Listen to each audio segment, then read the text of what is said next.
Welcome to the Chief Future Officer podcast. In today's episode, I have with me Glenn Hopper. Glenn is the CFO of Eventus Advisory Group and has more than 2 decades of experience in leading finance operations for companies. Glenn, great to have you here today. Indus, I really appreciate you having me. And I've got to say, I love the title of the podcast. I want to start, I might start referring to myself as the Chief Future Officer. That sounds really cool. I think all of the CFOs are. In fact, I have interacted with many of them and they don't talk numbers only. They talk, hey, how I'm going to take my business to the next level. So they come in as partners in crime to the CEOs. So I think the title is very apt in my opinion as well. Yeah, love it. So Glenn, let's just dive in. You run this company called Eventus. You're the CFO. What is your day ops looks like? What do you do? So Eventus actually provides CFO services to other companies. We have a mix of clients that range from public to private, microcaps. We have pre-revenue companies and going concern companies, and they bring Eventus in when it could be they're getting ready to raise money, they're looking for private equity, or they're looking for a bank loan, or they're looking to do M&A activity, and they may bring us in for a short project. Hey, get us audit ready so that we can talk to bankers and to investors. Or they may say, we need financial services and we need the full CFO, controller, senior accountant, bookkeeper. We can provide all that level of service, and it's tailored for what our customers need. And how long have you been doing this? So interestingly enough, 1 week right now. Oh. This is a career pivot for me. Well, not a career. It's a different approach to being a CFO because I've been with I've been with 4 different companies over the last 15 years as a CFO, and I've been laser locked in 70 hours a week, whatever, on a single company. And now I'm taking everything that I've learned from those years of experience and being able to apply it to more companies. And I've got to say, I'm very green in this position, very new to it, but I can tell how this is going to be a constant supply of challenges and fun things to overcome and exposure to stuff that I haven't seen before and a chance to work. I've been in the startup space, so I've had very small finance groups, and it's basically been whatever I can pick, that's what we're going to do. And, this is my best guess, hopefully a little more than a guess, my best informed decision.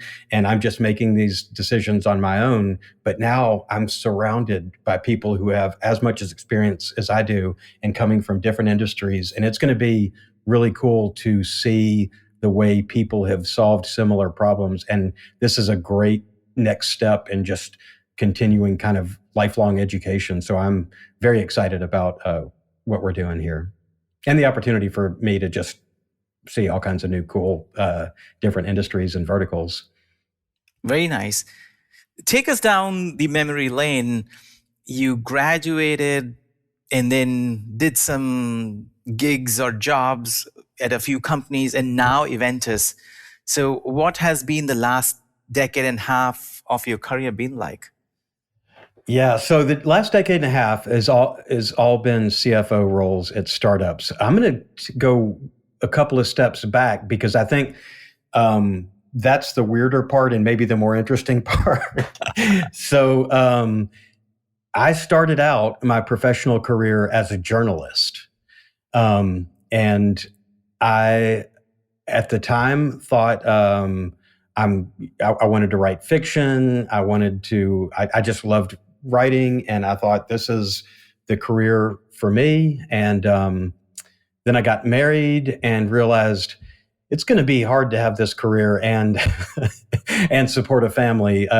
So I reevaluated, went to business school, and switched out of journalism, but never lost the love for it. And that's really been a big part, and we can talk about this later, but that's been a big part of my career is what I learned as a journalist and studying to be a journalist.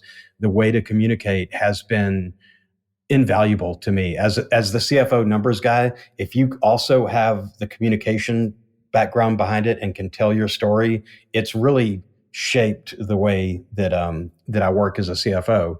But I guess just I'll give you the quick version here. Went as a journalist, went to business school. My first job out of business school, though, I was a product manager for a telecommunications company. And this was the late 90s, early 2000s. And I managed a product that now is very commonplace, but we were actually ahead of the curve on this. My product was a template-driven website builder. So this, I mean, imagine in 2000, there was no WordPress or anything like that. And I thought it was the coolest product in the world. And I was super excited about it. But when I was managing the product, we had very, very little budget allocated to this product. And there was so much I wanted to do with it.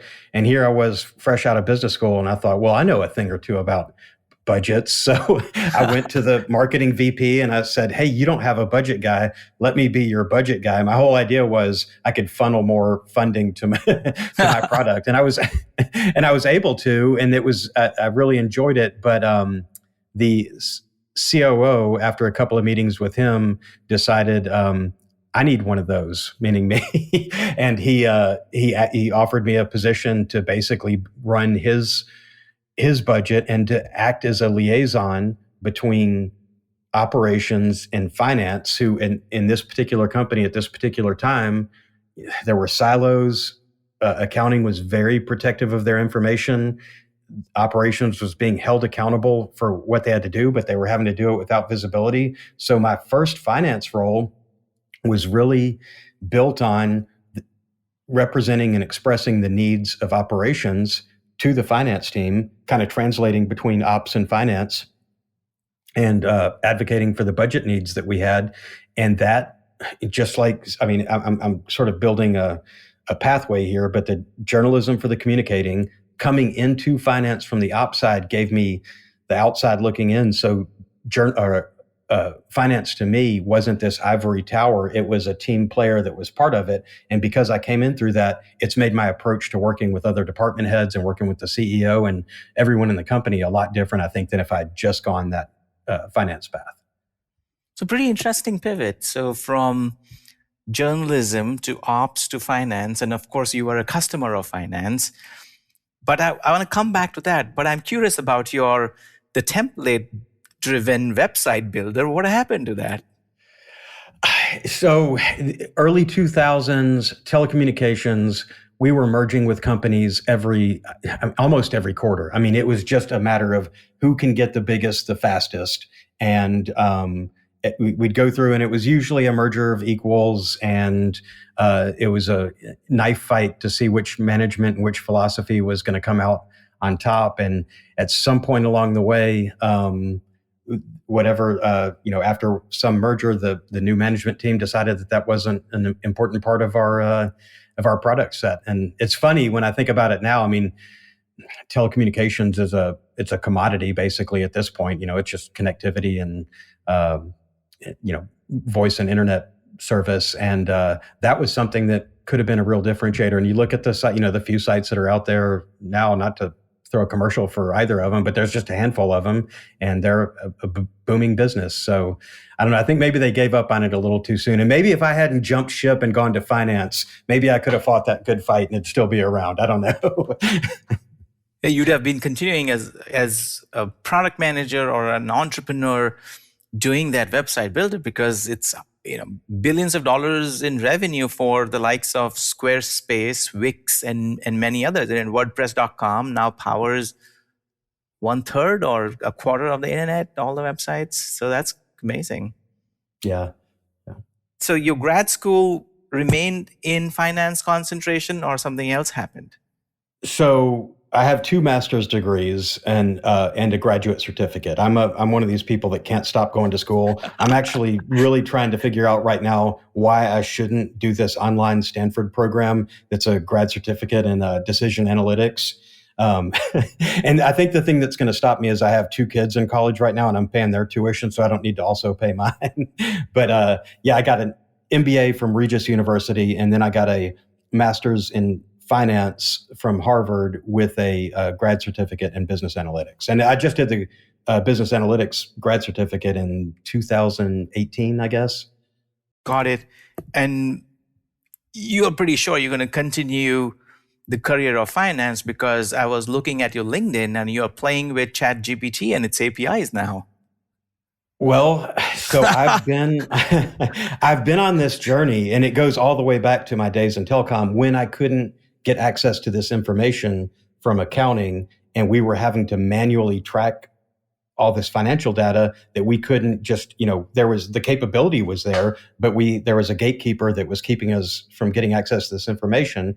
And my origin story came out of one of the biggest crises of my professional career, where we had some bad financial numbers leading right into an investor meeting in the early 2000s, when we had to be spot on budget. And anyway, it caused a big problem that I thought at that point, well, maybe finance isn't the career for me. Maybe I can go back to marketing, or maybe I'll become a high school teacher or something. It was that bad. It was, but we recovered, and I came out of that with senior management understanding the need for this connectivity, and I actually got a team of business intelligence people, and we got the access that we wanted to the accounting system, and we started churning out so much data and so much information in as close as, this is still early 2000s. So, not everything was real time back then, but, overnight we were pulling data. We had streamlined our procurement processes, our inventory management, and I guess because I came in through that sort of FinOps side, where I was seeing the needs of operations and needing access to this financial information, that as I moved out of the operations side and strictly into finance, I realized that, and if you think about finance now, we track in everywhere I've been, and I think it's fairly common now, but not just the financial metrics, but the finance department tracks operational metrics and all that.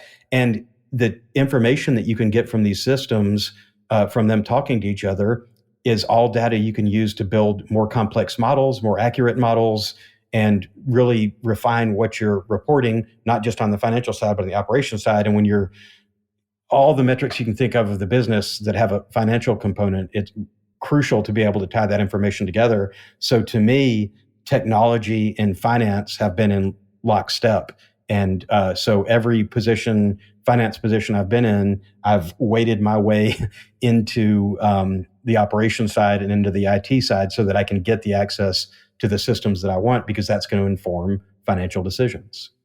Interesting. And how did you build it? Like, what tools did you use, just in case other CFOs are listening to you? Yeah. So really, I've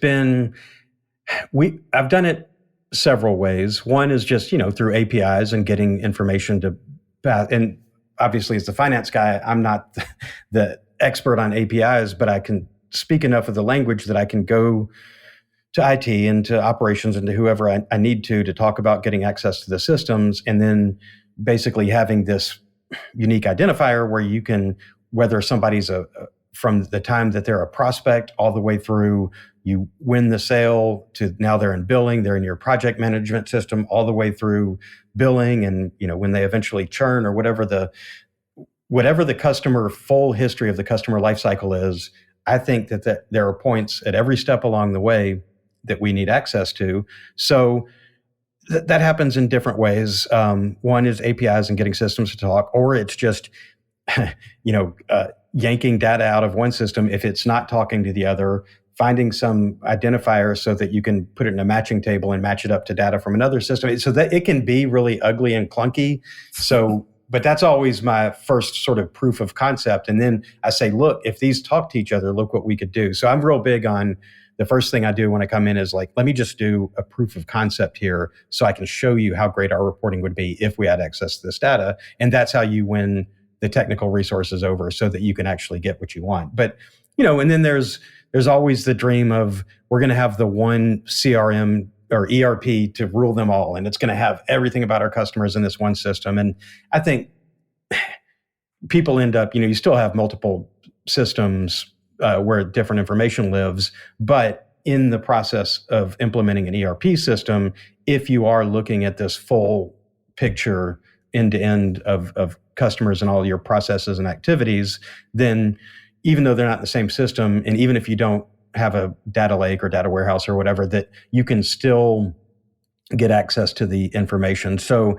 unfortunately, it's not a one size fits all for how you get access to this data, but you have to be, I always say, knowledgeable enough to be dangerous, so that you can speak the language and talk about what you want and be able to justify it and explain, I'm now asking for more resources for back office operations and for finance, which many people still, despite our best efforts, still view us as a cost center, So it's very hard to get resources. So it's all about speaking the language, getting that proof of concept, explaining why you need it, and then politicking and getting the resources you need to make it happen. Got it. That's wonderful. When I was looking at your LinkedIn and I saw some commentary around ChatGPT, I first thought, oh, you're just, sharing an opinion. But when I was digging deeper, like, oh, you did an end-to-end project. That was like an awesome surprise. Yeah. So that end-to-end project is actually a perfect example of what I was talking about with proof of concept. Because so my project was, I want to show how much more powerful we could be as a finance department. And I know, especially big companies, but finance departments aren't just working in Excel anymore. There's so much off-the-shelf software that there's really cool stuff you could do. But I wanted to take it down to the fundamental level and say, I have 3 years of financial statements from this company, and they're just sitting in spreadsheets. So how could I show the value of if we could automate this and dump it into a system that would do some of the basic preliminary analysis on the financials for us? So, I keep saying I know enough to be dangerous. If I were ever sitting in front of a blinking cursor having to write code, somebody would have made a terrible mistake. That's not where I want to be. But again, I know enough to be dangerous. So I had this idea. I'm going to do a whole project where I'm not going to write a single line of code. It's all going to be ChatGPT prompts. So this wasn't me like dumping my data, into ChatGPT and saying, hey, what do you think about this? This was getting ChatGPT to write code. And I set up a project in Google Colab, and I used SQLite databases, just trying to keep it as simple as possible and replicable. So if anybody else wanted to do the project, they could follow along and they could do the same thing that I did. And I even shared out my financial statements. So if you, and it's on my GitHub, my project is out there. So somebody else could replicate the same project. But the idea was take the financial statements, dump them in a database, have a Python program that just goes through and finds variances, month over month or compared to budget or whatever it is, finds correlations that we might not have thought, our human eyes, we might not realize I need to have like a canned example of this, but I'm thinking, I'm looking at sales of this product line, and then I'm looking at, there seems to be a correlation between when we sell this, for whatever reason, our salary and wages line goes up. So we're, whatever it is, it's a correlation we may not have seen. The program will go through and just identify these correlations, spit them out in like a little heat map that says, these items are the most correlated in your financial statement. It's things that we, when we go through, we kind of look at the monthly financials in a certain way. We know things we look at every month, and we can kind of get stuck in our rut. But I was showing, if you can automate this and get that first pass done, then it frees up time that takes you away from doing this sort of high level skim. If the system pulls it out, then you can spend more time on that deeper dive and on that analysis, and maybe chasing things that you didn't realize, like, oh, there is a correlation between these two accounts. Let's see what that is and see how we can capitalize on it. So yeah, that whole project, it took a while, and it would have been quicker, but I was using ChatGPT when it first launched, and it was down all the time because it was getting overloaded. I feel like I would have had it done in like 4 days if I could have had unlimited access to ChatGPT. But it took a few weeks because I had to work around when it was available. But it was a really fun project, and it was a great proof of concept. Now, do I think any company's actually going to have their actual financial data in Google Colab and SQLite databases on a Google Drive? No. But if I were arguing for that to my CIO or to anyone else on the management team of look how cool this is, that's something that I could just run with dummy data, because we all know the issues. We don't want to just be uploading our proprietary and actual company data into the cloud somewhere that's not secure. But for a proof of concept, then when I go and say we want to do this, then I've got a working model of it, and you can show the value. And that's it was just another one of 1,000 projects I've probably done in my career trying to win support for something that I want to do to link to get more into the finance tech stack. Got it. Thanks for explaining that. I want to pivot to something even more interesting. I saw that you wrote this book called The Deep Finance. What motivated you? Yeah, I mean, you can tell I'm because of my long rambling responses. I'm very passionate about this, and it's the exact same thing. And I wrote that book in 2018, and it's just I was beginning to see how machine learning and the predictive abilities that are out there could really change. And I came up through the FP&A side, so I'm much more. I mean, that's where my real passion is. But thinking about what we as financial analysts do and have done in our career, I think about models I built in the past where we'll just do linear regression, or sometimes you get crazy and do some kind of polynomial regression to try to figure out, some kind of complex part of the financials you want to model. But when I started learning more about what data scientists were doing and what these machine learning algorithms were doing, and thinking about the different data that they had and how they were able to use both internal and external data to find these correlations to build these crazy models, I thought, we as finance people, you pick your lane and you go down that lane and you think, I'm gonna get as much depth as I can in the field that I'm in.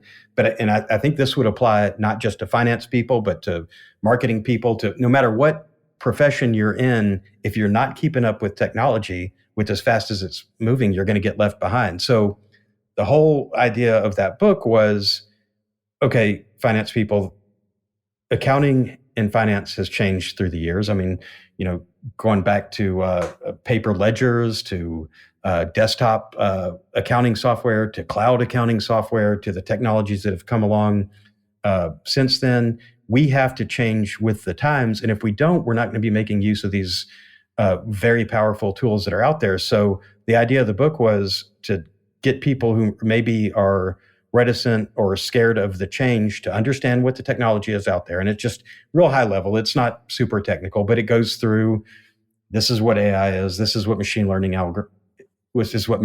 is. And I go through and I give a bunch of different algorithms and just in layman's terms, say what they are. And then I talk about what you can do with that, how you can go from descriptive analytics to predictive analytics, and what you can do if you have this data.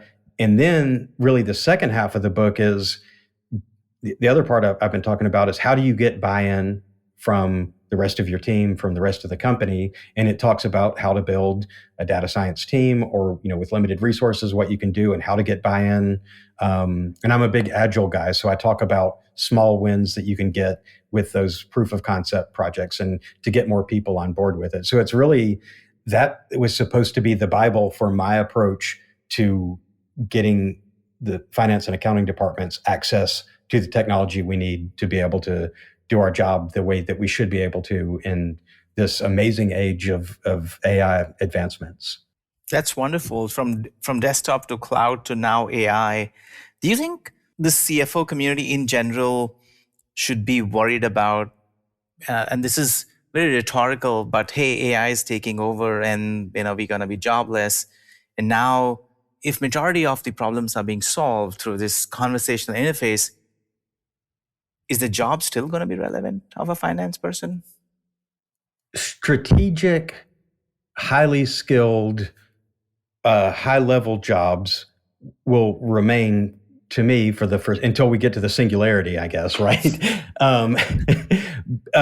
what is going to go away? And this is a good time for me to say this.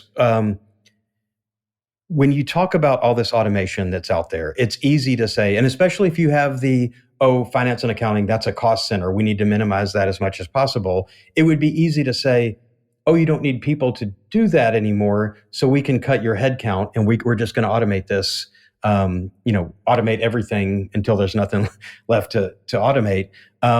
What I always argue is, think of the spend. If you're doing it right, if you're not building out, if you're not expanding the team that has to enter in your accounts payable or do your invoices every month or whatever the case is, if you're not building out a team that's using bad technology, then think about what you're doing as an investment, and not just an investment in the finance group, but in transforming your company into a data-driven organization. And I argue, I guess it's in my own self-interest, but that finance should be the linchpin of that, and where this digital transformation is happening, because we have this objective eye on all the parts of the business. We're used to working with the data.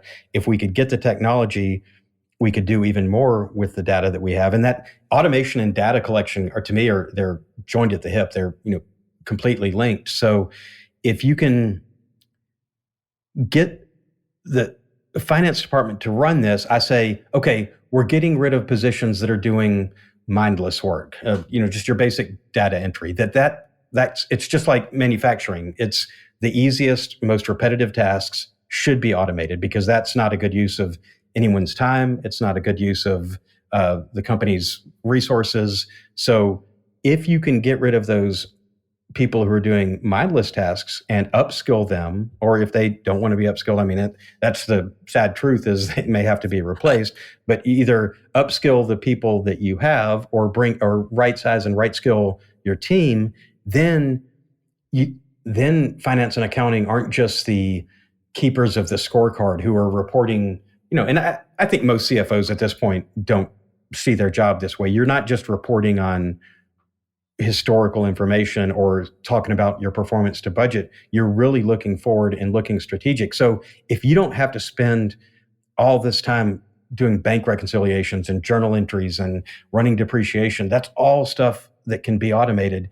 Then think about how you could focus your attention on not just maintaining, keeping the score, but actually turn those people to focused on strategic decisions and being able to compile this information. So to me, it's not about humans or machines, it's about humans and machines. And I write about that all the time, about how if we do this correctly, it just gives everybody more fulfilling work and gives the company better results. And that's really, in it.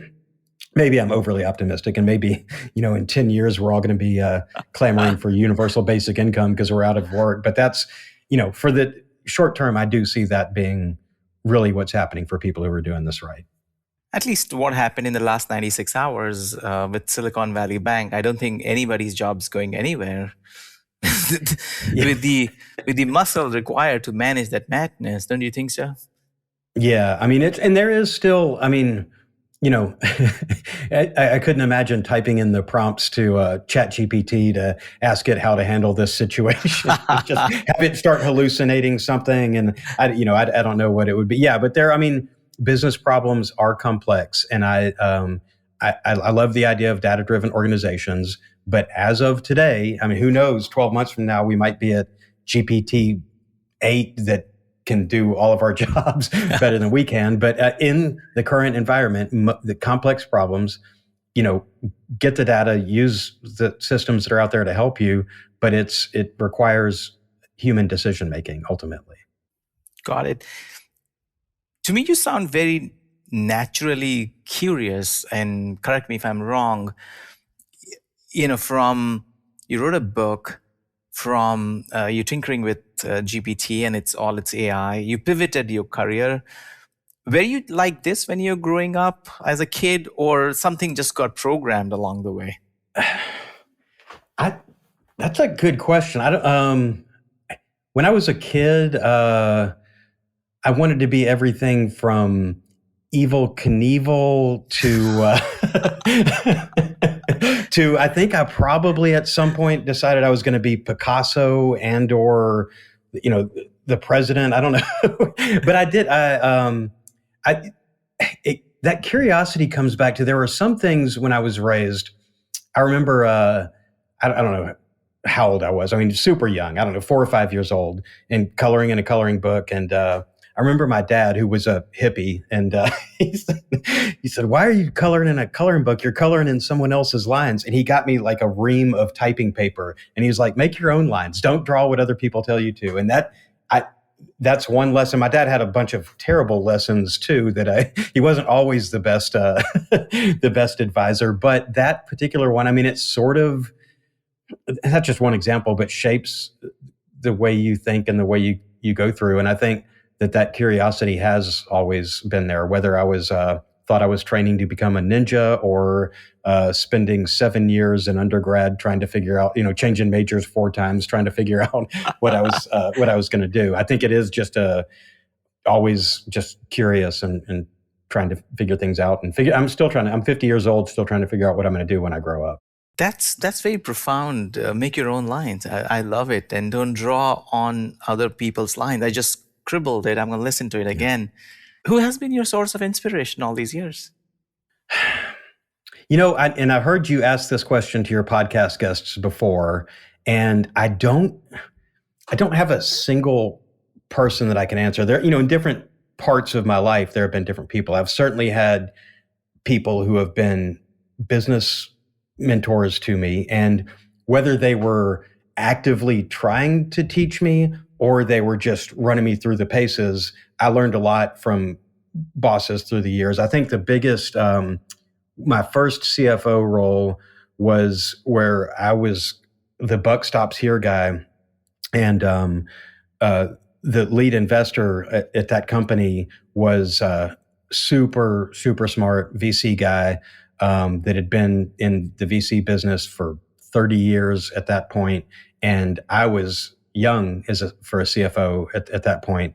And I would go into the board meetings and he would rake me over the coals. And I was scared to death of him.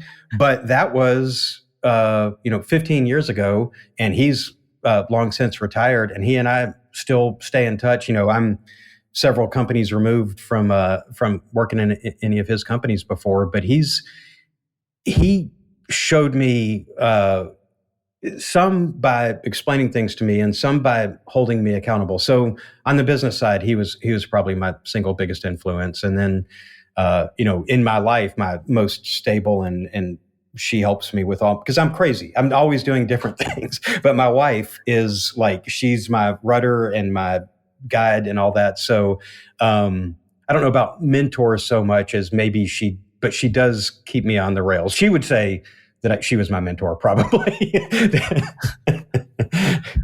She's a clinical therapist, so she's my mental health mentor, I guess.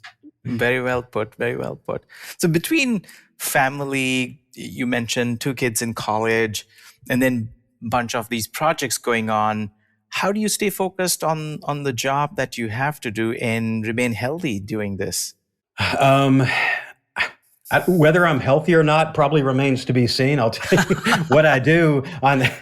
So I'm a triathlete and a marathon runner, and I'm not as much as I used to, but I'll do probably 2 triathlons a year, a couple of half marathons, and 1 marathon a year. And I feel like if I can maintain that, then I've got that physical outlet out there. And those are great sports for people who are uncoordinated like me to do, because I don't have to, no hand-eye coordination. Well, I guess I have to be able to ride a bike. That's about as tough as it gets. And yeah. So, and it's a balance. And I think, I don't sleep a lot, but except this daylight savings thing we're going through right now every year it gets me a little harder. But yeah, I don't know. I think I just have my brain won't stop, so I'm always working on something. And in the physical part of it does. It's probably a good balance to that. Yeah, hopefully this is the last daylight shift. I think we will do one more and then it's done forever. I hate this. Hey, wake up an hour earlier all of a sudden. Yeah, Okay, yeah. why? And the worst part is not all countries are syncing. So our calendars, which were synced perfectly, now out of sync. There are meeting conflicts and whatnot. So that's kind of absolutely worst part of this daylight savings change. Do you spend time reading? Do you catch up on books? So here, I read fiction. I do not read a lot of, well, I'll say I've got now, my boss sent me The McKinsey Way, which Interesting. that's going to be assigned reading. But as much as I've gone to school and as many case studies as I've read and as much assigned reading as I've had, reading for me is, I just read, Cormac McCarthy is my favorite author of all time. And he just put out his first book in 15 years, called The Passenger. It's actually 2 books. But when I'm reading, I do the obligatory, I'll read The Economist and Harvard Business Review and the stuff that I have to, that it feels like part of work. But when I really want downtime, I'm going straight to fiction. And if you look, all these books, I'm in my office, but all the books in here, except for the top shelf, those are all fiction books. Well, fiction and poker playing books. But that's an interesting combination. Yeah. More often than not, I get recommendations of business books, finance, and strategy. I don't read fiction anymore. I got to pick that up again because fiction is, you transport yourself in a different world. You're not dealing with your own problems anymore. You're figuring out some other world's problems. So that's amazing. Yeah, and I love movies and most TV shows I don't, but I'm a big fan of film. But there's something about just immersing yourself in a fiction book that it really is. Especially now that I'm an empty nester, I can spend a whole Sunday afternoon reading fiction on the couch, and that is a perfect Sunday for me. Wonderful. Where can people find you, Glenn? LinkedIn is probably the best. I've got some other social media accounts, but I don't use them. LinkedIn is the best place to go if you want to be on social media and not get in an argument with someone. So that's where I spend my time. Amazing. That's my guest, Glenn Hopper. Thank you for listening. Thanks for tuning in to this episode of the Chief Future Officer Podcast. The Chief Future Officer Podcast is brought to you by Quolum, a CFO's best buddy to buy and manage SaaS. To support this podcast, please like, share, and subscribe to us on your preferred podcast application. Links to previous episodes and the rest of the show notes are in the bio, and I'd love to have you check out other episodes. Lastly, if you want to be on this podcast or recommend a friend, let us know in the comments below. Thank you.